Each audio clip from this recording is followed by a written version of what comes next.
Welcome into the latest episode of the 5 Reasons Podcast. I'm Ethan Skolnick here, as always, with Chris Whittingham. Now that you found us, make sure that you hit the subscribe or follow button on your favorite podcast provider. That way you get all of our old episodes as well as all of our new episodes as soon as they post. Also, check out the other now 14 podcasts in our network, including a couple of guys who were teammates with one of the guys on here for a while, and one of whom was a teammate of one of the other guys we're going to have on this podcast. We've got podcasts with OJ McDuffie. He hosts the Fish Tank podcast with Seth Levit. You can hear that every Tuesday on our network. They had Keith Byers in for an hour this week. A lot of nostalgia on the Dolphins. And also check out our newest podcast with Chris Chambers as the host. It's called the Chamber Podcast, and it's on fitness and performance. And they'll have another couple of episodes coming up the next couple of weeks. But we were going to do these episodes separately, and then basically one of the guys had to change his time, and we're like, let's just put them together. And so on the podcast today, we've got Jay Fiedler, who, as you know, from as the Dolphins quarterback a little bit more than a decade ago, and also Randy McMichael, who played tight end for the Dolphins for several years, including a couple of years, actually 3 years with Jay. Thanks to both of you guys for joining us today. Ethan, thanks a lot for having us together, and it's great to hear Randy's voice and be back at least in somewhat of a huddle with him here on the call.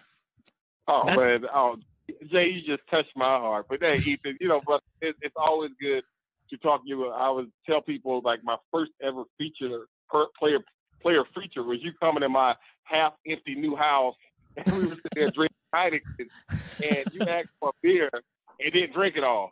But yeah, it's always great to my man Jay Fiedler. That's my guy. Yeah, that's been a consistent pattern for me basically ever since I turned about 17. So I'm glad you remember that, Randy.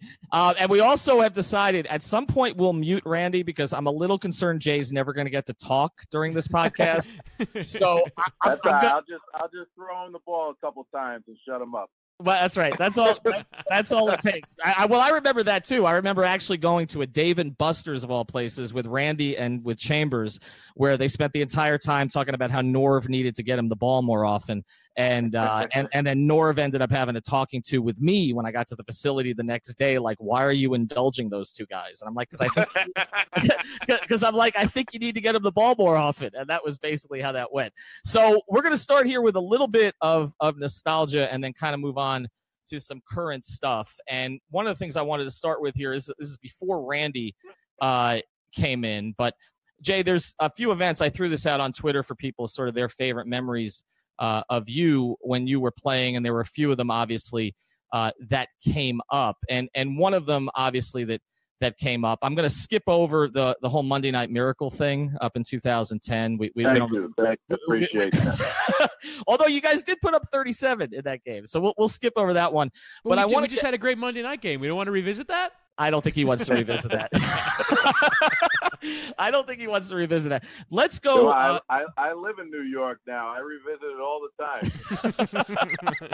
I'm sure you do. I actually wrote I had to write at the end of the third quarter of that game because we had to file early for the Herald, and I wrote how well the Dolphins secondary had played in that game, and yeah, the fourth quarter didn't turn out quite that way. But I want to go ahead to the Raiders game in 2001. That's the one that comes up the most, and kind of your memories of the lead up to that week, and then the iconic photo that was on Sports Illustrated's cover. Well, sure. I mean, obviously, who can forget the lead up? One of the most tragic incidences in U.S. history with the 9/11 plane crashes and disasters. It really tore a lot of people apart within the organization, obviously throughout the whole country, and for me personally, coming from New York, being a hometown New Yorker, knowing a lot of people that lived and worked in that area, and having one of my best friends from college who was working at Cantor Fitzgerald in that building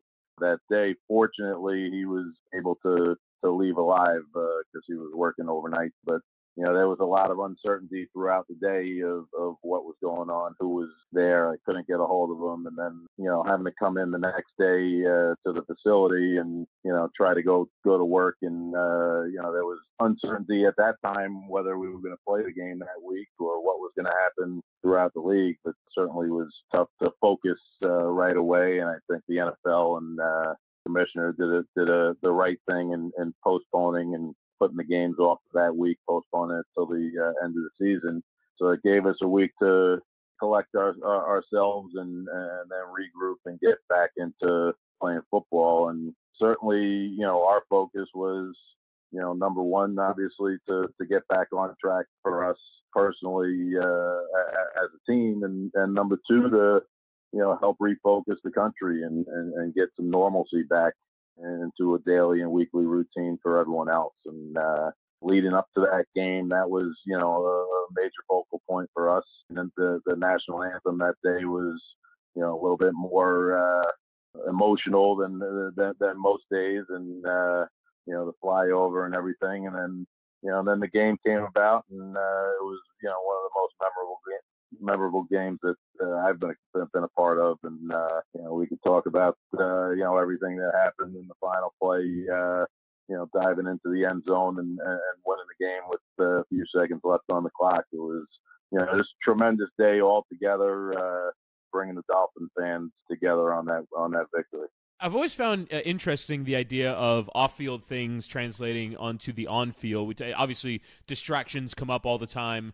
I would imagine that would affect preparation more than actual in-game performance. Did you ever feel, either on that day or on other days, and this could be a question for the both of you, that things that were happening away from football affected your performance on field or your thought process on field, like even like contractual stuff? I would imagine like once you're playing football, you're just playing football. You're not even thinking about that stuff.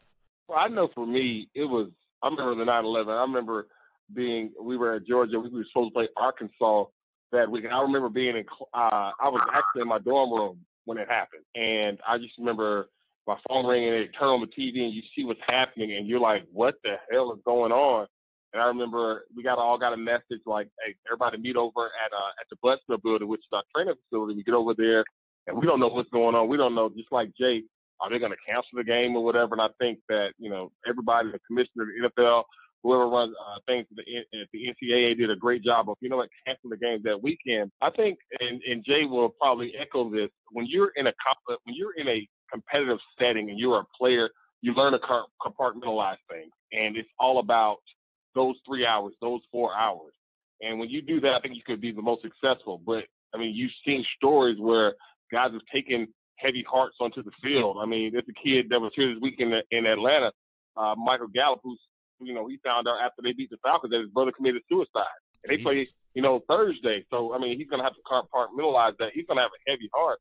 But I think as athletes, when those kind of tragedies or whatever's going on in your life, you got to find a way to block that out for those 3 hours. Jay, when you look at that play that ended up making it to the Sports Illustrated cover with you kind of just crossing the goal line there, is that the play that you look at as most symbolic of your career? Probably, just having that image out there has helped bring the focus back to that play in that game. But, my career was kind of, focused around grit, determination, perseverance, and, doing whatever I had to do to win games for my team. And, I think it all gets focused on that one play and, that dive into the end zone to win it. Like I said, just going out there and doing whatever it takes to win a ball game. So you had played 2 years now before they decided to draft a tight end out of Georgia. And so I wanted to go through this with you guys a little bit. Let's go to 2002 because I always come back to this game. We talked to Chambers about this a little bit.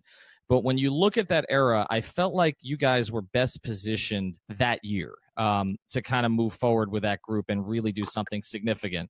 And so you go to that game in Denver. Alindo, I knew you were going to do that.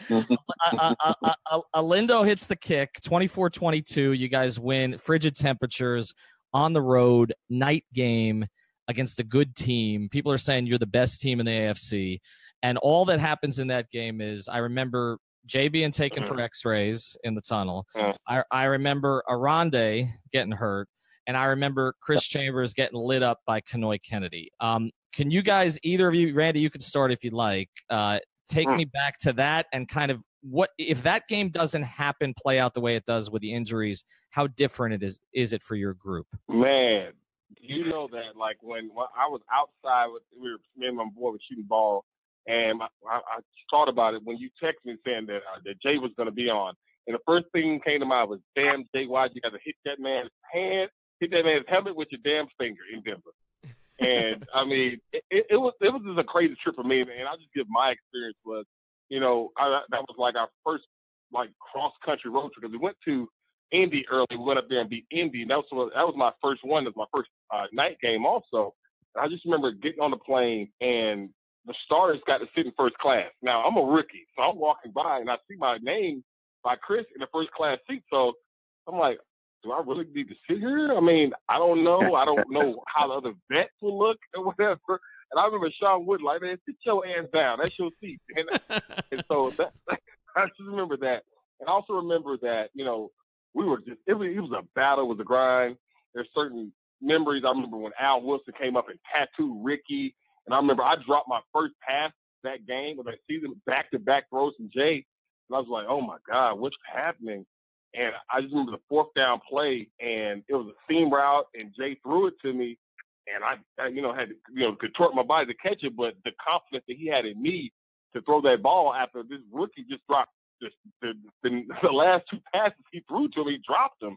And for him to throw that ball, and for Lindo, I mean, it was one of those games where we just thought we were going, and then we get back to Miami, and you hear Jay's out, and everybody's spirit dropped. Now, we love Ray, and I love Ray, and we had all the confidence in Ray, but we lost our captain. When 9 went down, everybody just like, and then you like, Chris is down. And I just remember when Chris got hit, I remember I was the first one there to look at him and see him like that, and it was hard. But when we found out that 9 was down, it was tough sledding after that. It was a rough finish for me. Obviously, the elation of winning the game was amazing, but I knew kind of around the beginning of the fourth quarter that at the end of the game we were going to have to go check something out here, because I had banged my thumb on the helmet. I think it was a bull rush on the right side. I got rid of the ball, quickly out in the flat, and when my hand came down right on top of the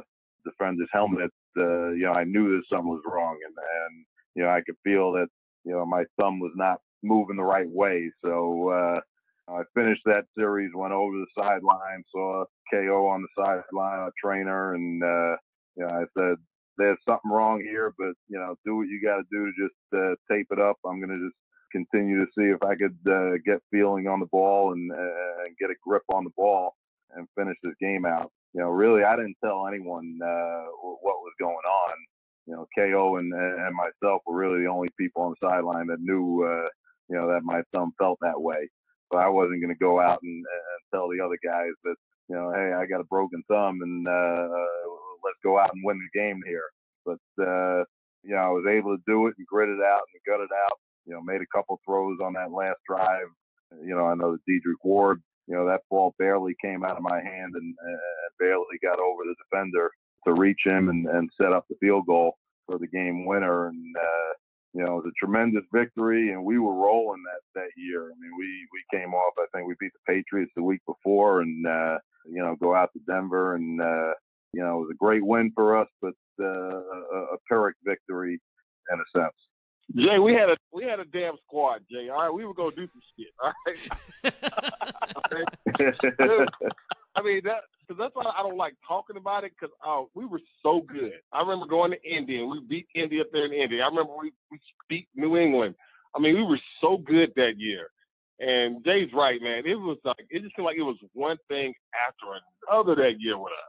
I wanted to get to, Randy, your first career touchdown. Let's go back into the time machine. September 8th, 2002, at then Pro Player Stadium. The Dolphins beat the Lions 49-21 that day. What can you give us on your first career touchdown? It made the game 21-0 at that point. I imagine, Randy, you probably remember it a bit more vividly than Jay does. It was crazy because I remember, first of all, it was my first week leading up, so all my friends and everything come in. And that Thursday, we enjoyed the fruits of Miami. And I remember we stayed out all night and everything.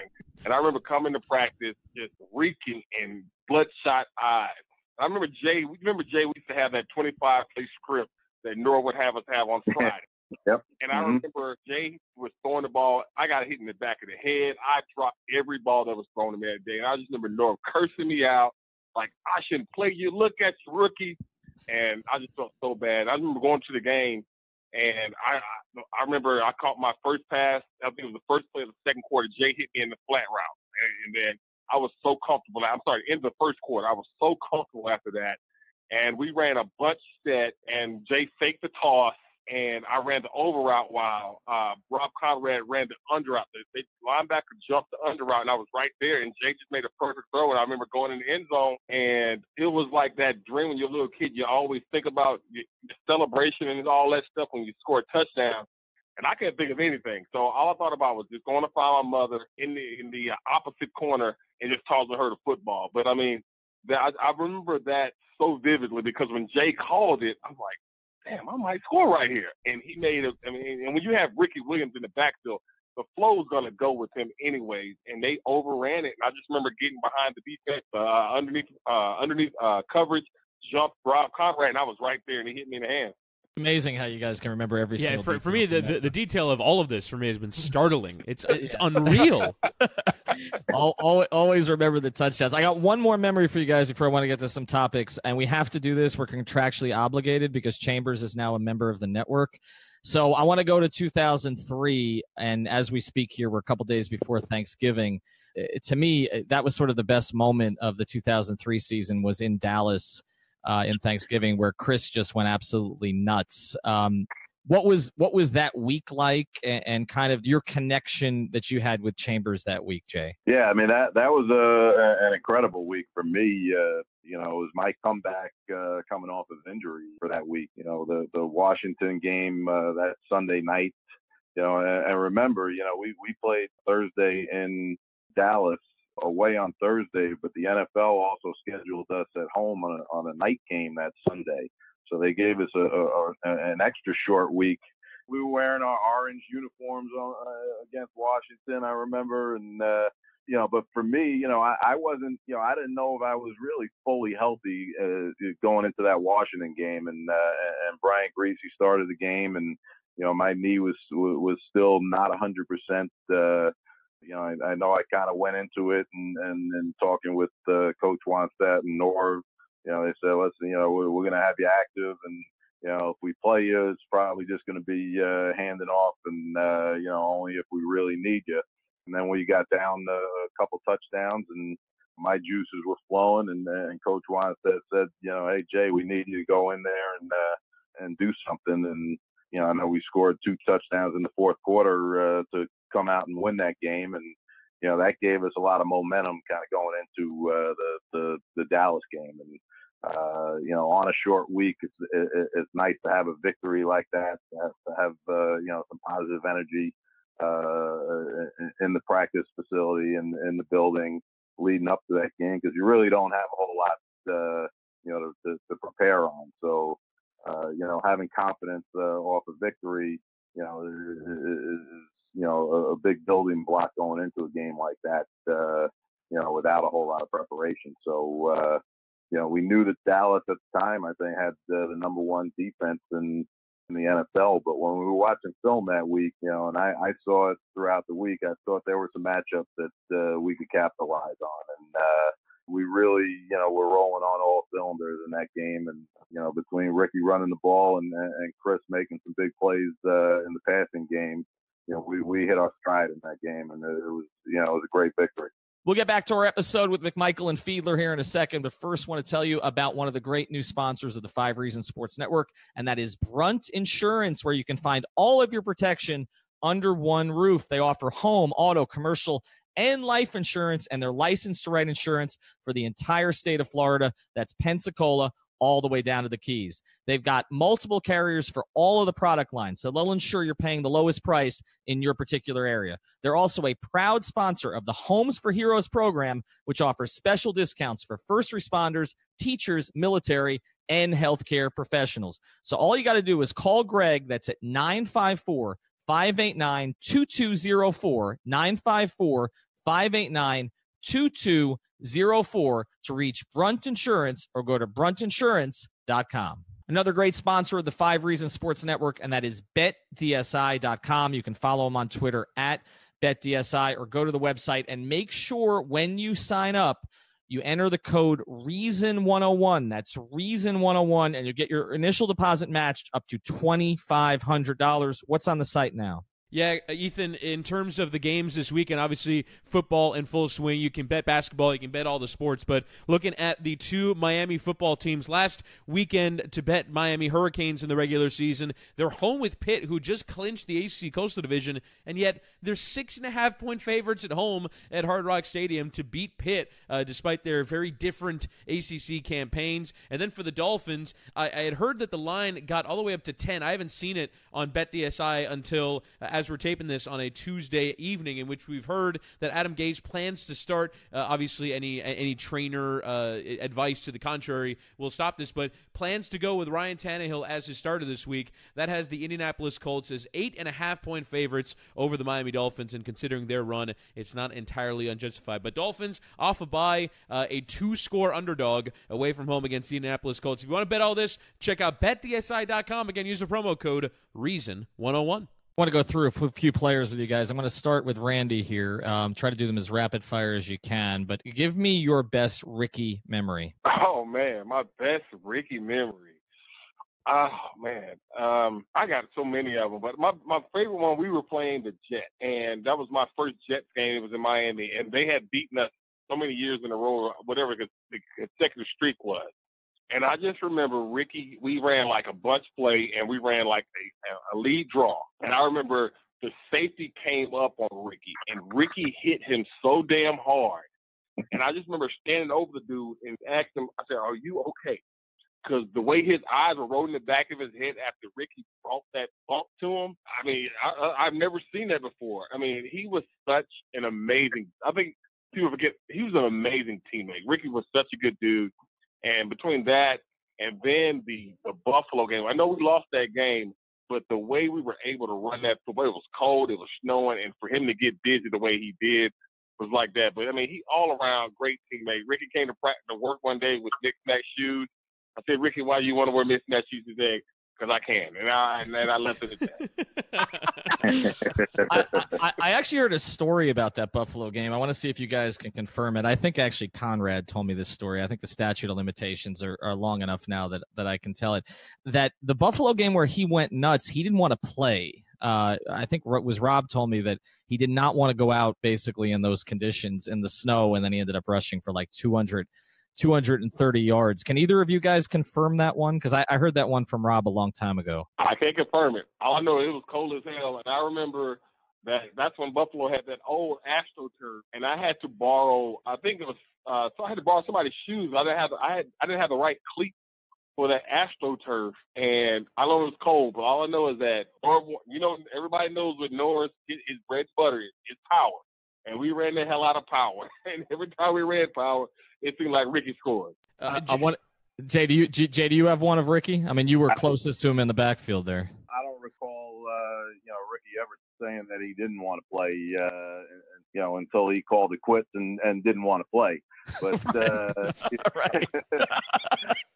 Right. That one was pretty clear. When he ran off to Australia, that there was really no question about that one. I didn't need anyone to tell me. But like Randy said, I mean, in the locker room and on game day, there was no better teammate out there. He worked his ass off every day. He came to practice first in the building. One of the most dedicated players in the locker room there. So, and just a tremendous guy to watch. Certainly, I mean, you brought up the Buffalo game. It was like he was running on a grass field with good cleats and everyone else was ice skating. He made the defense look silly that day, with his low center of gravity and his balance. It was really built perfectly for that game, and unfortunately we couldn't pull out the victory, and then we got stuck on the bus for about 4 hours after. Yeah, sitting in the parking lot because everything was backed up, and what a bad way to end that game, and come off a loss and sit in the parking lot and have all the Buffalo fans go past your bus and throw stuff at us and yell at us and all that. But, Ricky was really, him coming in that year and getting him and Randy, to energize our offense that year with North Turner running the show. that was all I could ask for as a quarterback going into that 2002 season. And it was fun playing with both those guys. One of the things beyond obviously his great play that became famous for his tenure here in Miami, that first stint was in 2002. He took 383 handoffs, and in 2003 he took 392 handoffs. Jay, did you ever feel like, oh my God, we're running him too much, or I don't know if he's up for all of this? Was there ever a point where you felt like it was maybe one too many times of calling power? You know what? He was such an animal. He was such a beast. It never seemed to wear on him. There were times, late in the year and the recovery period through the week from certain games, you could see, but he put so much effort into building his body up and making himself ready to play every week, that you really didn't see the wear and tear physically on him. So, from outside looking in, we weren't counting the amount of touches he had until the end of the season. And, you sports writers come up with the numbers and let us know about that. But, all we knew is, you hand the ball off to him and he gets 5 or 6 yards or runs over a defender. And, he looked pretty darn good doing it. All right, I want to get to somebody else who was on the other side of the ball. A couple guys were on the other side of the ball.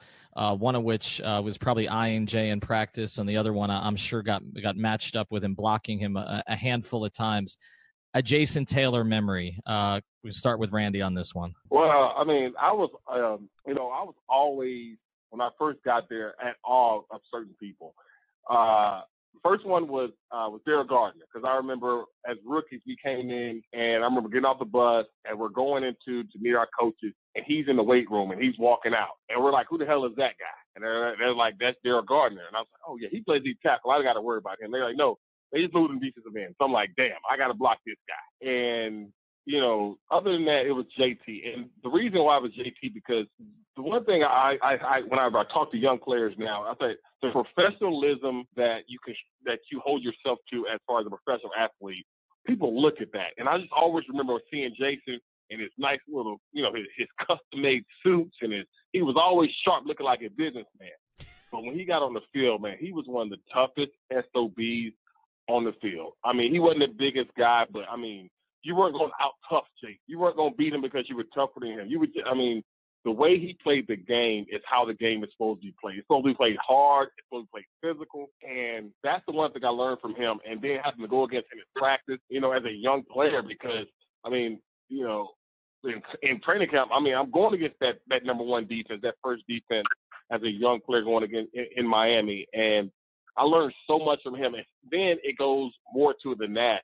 The community, watching him and the Jason Taylor Foundation. I started my own foundation doing things and mimicking what he did, because those are the things that I thought that you're supposed to do. Look at this man right here. He's doing these things, doing Walter Payton Man of the Year type things. And to see him get that gold jacket, it was just well-deserved. But, he was just an amazing pro, an amazing teammate, and a guy who pushed everybody. Jay, staring him down in practice when he was coming around the blind side. Thankfully, he couldn't hit him. Yeah, well, I'll tell you what, he made us better every day in practice. That guy did not have a volume switch on him. He was stuck at 11 all day long, and what you saw in the games with his energy paled in comparison to how he practiced. And there wasn't a switch that kind of all of a sudden went on game day. That was an all-the-time thing with Jason, and didn't matter if it was 7-on-7 and we were doing some half-line rush or running team drills or just some one-on-one pass rush. That guy for 2.5 hours or 2 hours on the practice field, was the Energizer Bunny and nonstop. And he made me a better player. What we did in practice, and when we did our 7-on-7, we always added pass rush to it. So, kind of made you as a quarterback move around and get some more pocket awareness and keep your eyes downfield and make sure you can feel pressure coming in. Even though, they were non-contact practices and I wore the red jersey in practice, there were a lot of times that Jason would come around the edge and he wouldn't care about the red jersey. you know that, and we had a few scuffles, between our O line and Jason, and I get heated at times, and our offense and defense, we really competed on a day-to-day basis, and I think that's what really made those teams, and at that time in the early 2000s, such good teams was the competitiveness that really carried on from what we did off the field. I mean, we had some legendary basketball games off the field. Guys would rip each other's throats out to win a game, and that carried through in the practice field, and then certainly on game day. Yeah, we've heard about some of the basketball games that took place at OJ's house, and that basically. Oh, yeah. And that basically Mark Dixon was sort of the most underrated. I remember hearing about that at the time, one of the most underrated basketball players on the team. But I once went to OJ's house. We've talked about this on the Fish Tank Pod, but went to OJ's house, and Pippen showed up, and he and Jason made sure to put him on his team that day, actually, so they weren't posted up against each other too much. I want to get to one other guy with you guys. Let's start with Jay on this one. The chess match with Zach in practice, how did that change how you prepared for games? Yeah, I mean, the same thing that just talked about with Jason. Zach kind of brought the same energy as well. A guy that just never let up, and those two kind of fed off each other a little bit on defense, and we had a few other personalities on that side of the ball that really fed off each other. But Zach was a guy. I can remember. I mean, I got to know Zach really well at about 11 o'clock at night, because we were the last couple guys leaving the facility each day, and we'd kind of see each other. We'd be the lone guys that are sitting watching film in our respective meeting rooms, and we'd be the last two cars in the parking lot leaving the facility. We had some good talks, and back and forth, talking about what we were trying to do on offense, and we learned kind of the other side of the ball from each other a little bit through those times. And he was one of the smartest and most instinctive linebackers probably to ever play the game, and just a tremendous competitor, a guy that his size. To do what he did and have the production that he did, throughout a tremendous career. Really one of the best middle linebackers I've seen play the game. Randy, your best Zach Thomas memories? One of the first routes that Nora wanted me to learn how to run was and Jay knows the 839 F flare. It was a quick 5-yard out route, and it's usually you run it off the middle linebacker. And I never forget the first time I ran against Zach. Zach undercutted it, and I mean, he was such. He made me so much better, because I knew when I went against him in practice, it was a game rep, and that was one of the greatest things about him was when you go against Zach, it's a game rep, and he's a guy that you heard about this little stocky linebacker that's making all kind of tackles. And this is when I'm in college. And then you get a chance to be his teammate. And just like Jay said, one of the smartest people you knew. Every time you saw Zach come in any meeting, Zach had his playbook, and he had like 3 or 4 3-ring binders, and then he had the spiral notebook. I mean, this man was a student of the game. But one thing he was one of the best people you'll meet, one of the most giving, one of the nicest people you'll meet, humble in every aspect of the word, and a guy who, when we would go out to have a good time and party, the one thing we knew that Zach was going to leave with no shirt on. That's all we knew. We knew that Zach was going to be shirtless somehow or another. But, I mean, just one of the absolute all-time greatest teammates I've ever had. And, I mean, it's a damn shame that he's not in the Hall of Fame yet. We agree. We agree. We wanted to start that campaign. I just wanted to ask you on follow up, because Jay mentioned some of the intra-squad tussles that happened down the years. Did you ever get into it did you ever get into it with Zach, or do you have a memorable practice fight story? Oh my God! It wasn't a fight, but this is what happened. We were doing 2 minutes. It was during training camp. It was a night practice, and we were doing 2 minutes. And I'll never forget. I had just moved up to the first team, and so we're in practice, and we're driving on the first team defense. And I remember Jay throws a middle read to me, and I catch the ball between Brock and Arturo. And I'm, like I said, I'm still green, and it's that last play of practice. I catch it, touchdown, and I remember spiking the ball And I just remember the whole defense running, like, finna jump me. So I don't know what's going on. Why y'all so mad at me? And I just remember Jamie Nails and everybody, like, everybody had my back. But that was supposed to be the last play of practice. But then Zach, JT, and Brock, and Sam Madison, they were all fussing. And so, Coach Washington was like, okay, we'll do it one more time. So they were revved all the way up. They took a 3 and out, talking trash. But no, I mean, I never got the one time I knew it was real was I forget the right tackle we had from Mississippi State when I was first out there. Not Todd Wade. Not Todd Wade. Okay.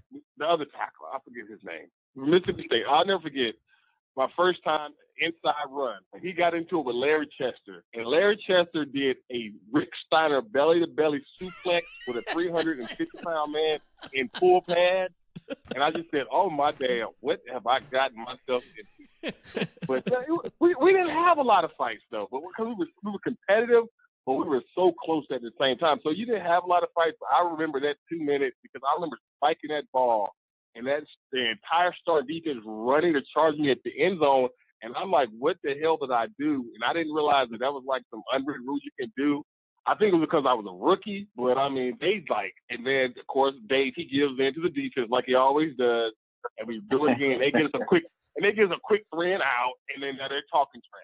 We'll get back to our episode in a second, but first I want to tell you about another of the sponsors of the 5 Reasons Sports Network, and that is Doral Toyota, which, like us at the 5 Reasons Sports Network, is pure South Florida. You can find all of your favorite Toyota models, whether you're looking for a new, used, or certified pre-owned vehicle. Doral Toyota, located at 9775, that's 9775 Northwest 12th Street, just a few blocks from International and Dolphin Malls, where you'll experience the Doral difference. That means 4 years of complimentary maintenance and roadside assistance on all new vehicles. Also, they've got in-house financing if you've got credit-related issues. If you mention 5 Reasons when you call 305-680-1129, that's 305-680-1129, or come into the dealership, you'll work with a dedicated manager, not a salesperson. That makes a big difference in helping you find the right car at the right price. Unlike other dealers, Doral Toyota prides itself on an honest and transparent buying process. That's Doral Toyota,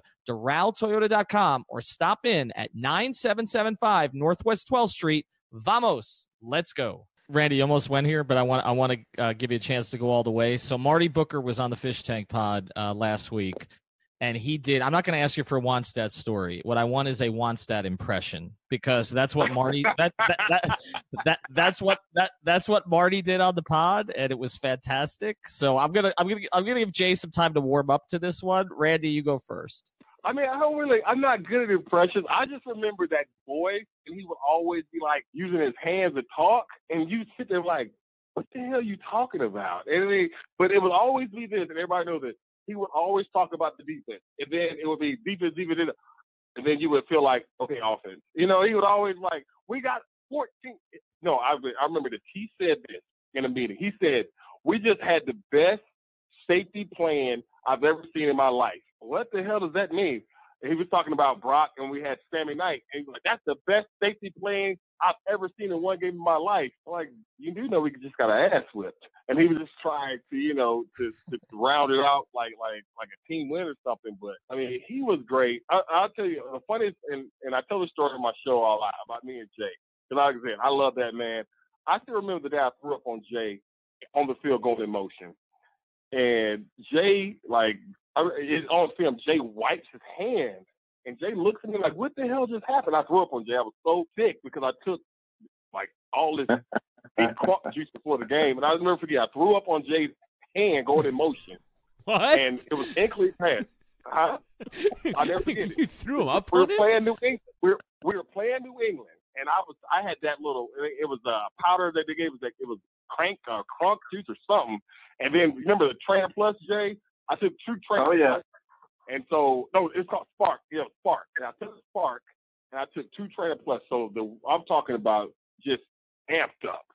And I'll never forget, it was like going to the fourth quarter. I'm going in motion. We're on the 2-yard line. And I remember I'm going in motion, and I throw up on Jay, going in motion. And I'm like, oh, God, what happened? And I remember getting set and throwing up right before the play is called.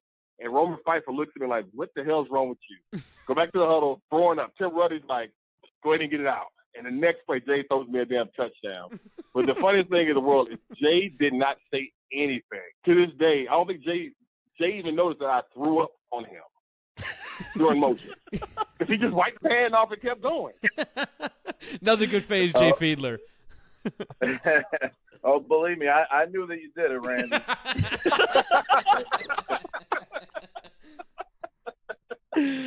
Oh, that's terrific. That's terrific. All right, Jay, you have to have his voice ringing in your ears. So you have to have an impression for us. Come on, that would be the highlight of the pod if we can get a Fiedler impression of Wannstedt. Do you have one that you've been saving? Man, you really put me on the spot now, but you got to go thick with the Pittsburgh accent. Kind of talk a little bit out of the side of your mouth, and let me see if I can get it done here. All right, guys. We got a big one this week, and I think it's going to be a close one. We're going to grind out. Our defense is going to do well, and our offense, we got to run the ball. And when it comes down to the fourth quarter, we got to pull it out and win it. That's him. that was the philosophy, but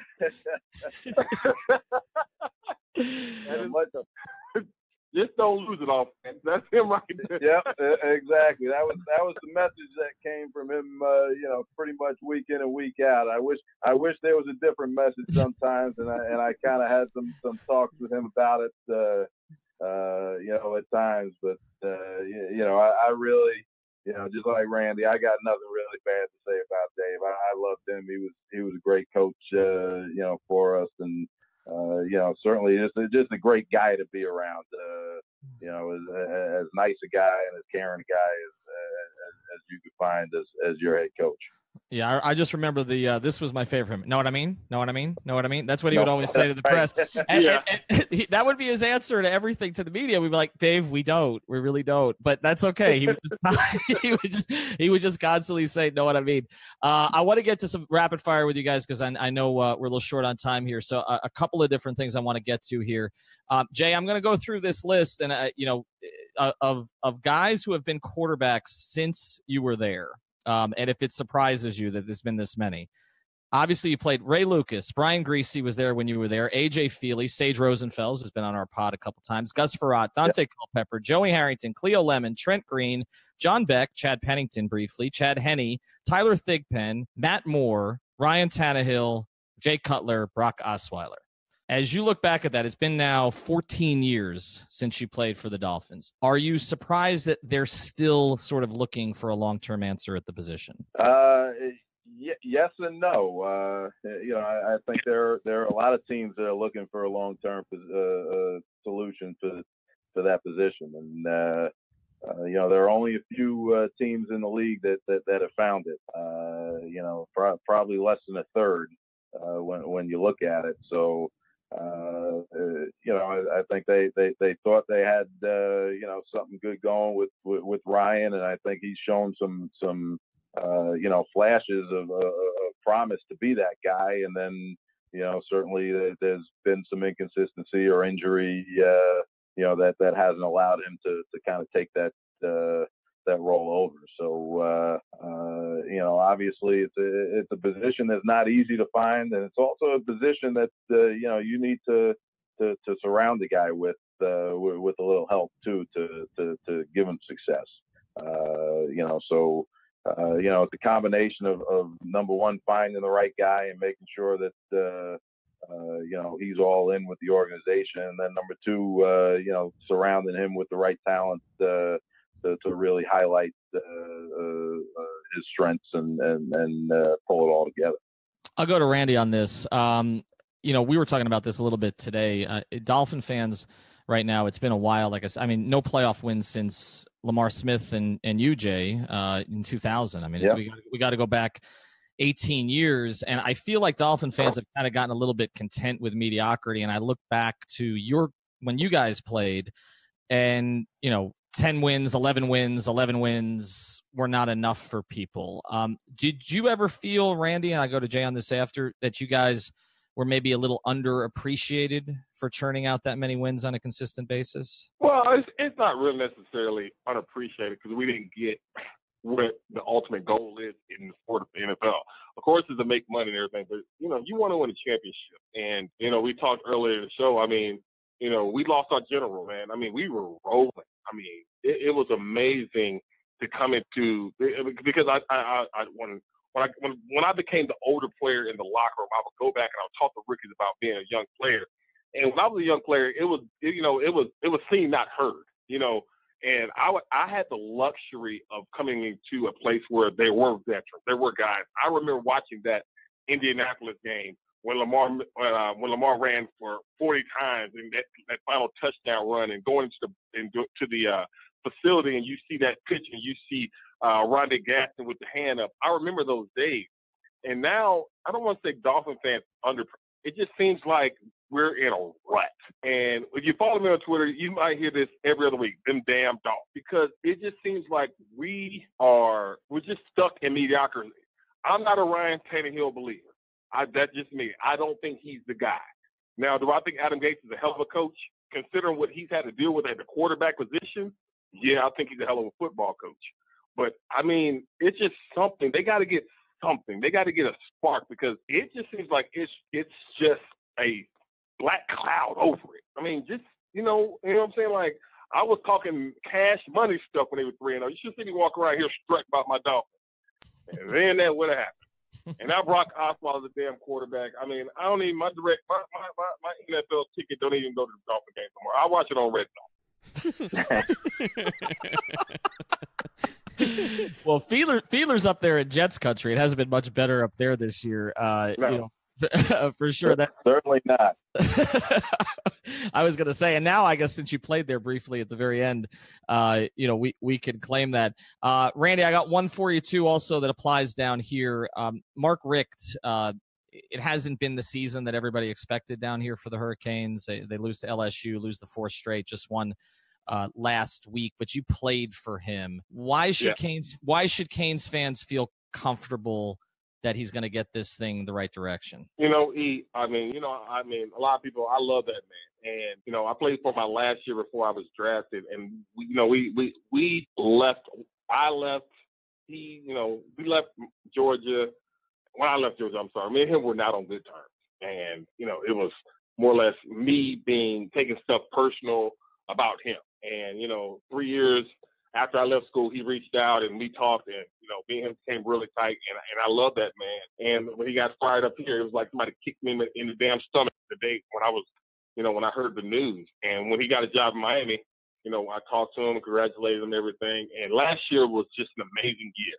And that's when the damn turnover chain kept coming out and everything. And once they lost that game to Pitt up there, it just seemed like everything went downhill. You remember the Notre Dame game? They should have lost the Tech. They went by racking perception and, you know, and all that. And you come into this year and, you know, I have my college football show up here. And one thing we've been talking about the last 3 years was this Miami linebacking core. These guys are all blue chippers, and we saw it last year. And coming into this year, you automatically assume that they're going to contend. But my question from the beginning of spring was, is Rozier, is he going to be able to duplicate it? Because we know about him, if he's not in the rhythm, he's going to stink it up. He's either going to be really good or he's going to be really bad. Ain't no middle of the pack with this guy. And what I noticed about this team is they are so poorly coached. They are, I mean, the mistakes this team makes, the lack of effort that they have. I mean, they played really good last week against Virginia Tech. I think the coach should just started the season with that young man and grew with that. But it's disappointing because you look at all the talent that came back on that Miami Hurricane team. I love Mark Richt. I think he's a hell of a football coach. And I think that, you know, he has a quarterback that he can groom. But, I mean, this year they should have been a lot better than they are. So we got a pretty good idea what Randy does now. He talks for a living. You can catch him up at 92.9, The Game up in Atlanta. We always knew McMichael would be in the media somewhere because he was on. Oh. I'm not a part of the media, okay? Oh, I know. I'm talking about all day. I'm not a part of the media, okay? I'm a guy that talks sports. Big difference. What difference is there? You do it via a medium. That is a media member. No, it's not. I talk sports. Okay? Media so do guys, we. Y'all try and dig all the dirt up. I don't need to dig dirt up. Okay, all right, that's not me. Okay, I talk sports. Okay, You sort of dug dirt up on yourself when you admitted that you vomited on Jay Fiedler here on this very podcast. I vomited. I mean, that was the funniest thing in the world because I'm sitting there. You know what? It's coming up because I always drink water in the sideline. But I drank Gatorade and I was like, it's gonna go bad. And I just remember like gagging, and Jay like sends me in motion. I'm like, I think it's right all on the back, all on Jay's back and his hand. And the film is the funniest thing when you watch it on the film. How Jay wipes his hand and then takes a snap. And then we had I think it was Ricky got stopped, and then the next play Jay throws me a damn touchdown. So I mean, it was that's the craziest thing that's ever happened to me, other than my pants getting ripped. Oh, yeah. I remember that. When was that? Remember Arizona when I had them little pants on and my butt part of my pants got ripped out? Oh, yeah. That's right. Yes. No. No, that's right. All right. So I just wanted to give a heads up here. Like I said, Randy, you can find Randy at RandyMac81. But Jay, I don't think people are as familiar with what you've done recently. So what kind of things are you involved in? Well, I'm in the camp business now. It's been family business of mine, and Randy, I've had him up at my summer camp in the past. He's been up there, one of our guest instructors and guest visitors. So I run a camp called the Sports Academy at Brookwood Camps. It's in upstate New York. We're really an all sports camp built in a traditional camp setting. So, we provide some great instruction and focus on, the top summer sports. So football, soccer, baseball, basketball, tennis, lacrosse, you name it. We're bringing in some top level instructors. We got a guy from where Randy's at running our baseball program, former Atlanta Braves pitching coach Leo Mazzoni. I bring a number of former NFL players up to work with our kids, and it's just a great instructional sports camp and a fun place for kids to spend their summer outside the sports with our lake activities or other sports activities. And we also have a great sports broadcasting program at the camp too. So we got to bring Skolnick and Whittingham up to work with our kids on podcast production as well. We are media members, by the way. We'll claim it, even if Randy won't. I want to not ashamed of who we are, like Randy is. Like Randy is. Randy's one of us. He just doesn't want to admit it. And Randy, I got to get you back up there this summer as well, man. You got an open-ended invitation. Always welcome to come up. Just make sure you don't pull a Willie Beeman on me again. Oh, whatever, man. I had a blast last time I was up there. The great thing about Jay and going to a Jay event, it's Jay's family. And I mean, Jay, we have so many stories. Cafe Monterana, and that's before Steve, before he knocked out of the other wall when it was a little small restaurant. And I'm looking at all this food. I'm like, damn, how much this cost, Jay? Jay told me, hey, don't worry about it. You ain't there yet. I mean, just those type moments that you have with your teammates. I mean, that's the one thing. And whenever whenever players retire, the first thing they say, yeah, I missed the check, but you miss the locker room. You miss hanging out with guys and doing things like that.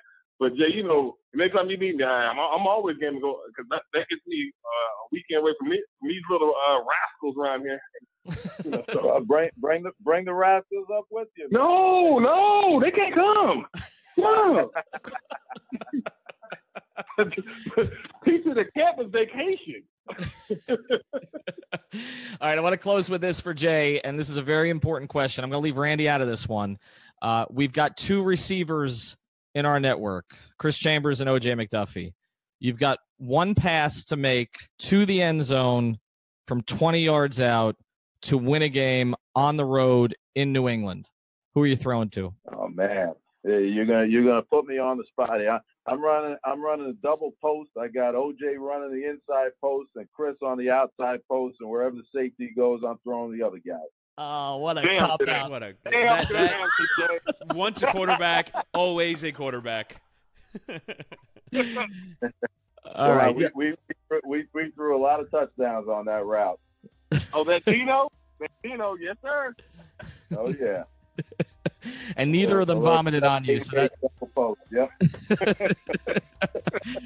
All right, guys, we appreciate it. You can follow Jay Fiedler at Jay Fiedler. Also follow Randy at Randy MAC81. Thanks for doing it. It was great to have another media member on like McMichael here on the podcast. Hey, man, y'all take care, man. Anytime.